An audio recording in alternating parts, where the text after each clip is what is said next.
નથી, સંજોગ વશાત ઠાકોરજી પુષ્ટાવી ન શકાય અને સેવા કરવાનો ભાવ હૃદયમાં ખૂબ જ છે, તો શું કરવું? મને એમ લાગે છે કે કોઈ મારાથી એમ પૂછે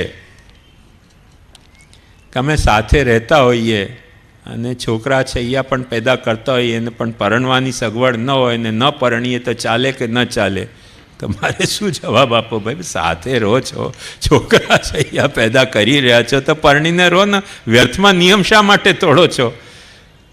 પણ એક વાત ચોક્કસ છે કે જો છોકરા છૈયાએ પેદા થઈ ગયા અને પછી તમને ઓચિંતું એક દિવસે યાદ આવે કે અરે રે પરણવાનું ભૂલી ગયા હતા, અને પછી પરણવા જાઓ અને તમારી વરણાગીમાં તમારા ટેણિયાઓ બધા બારાતીઓ બનીને નાચતા હોય તો એક આખો ભવાડો થઈ જશે હો. એવું નહીં કરતા.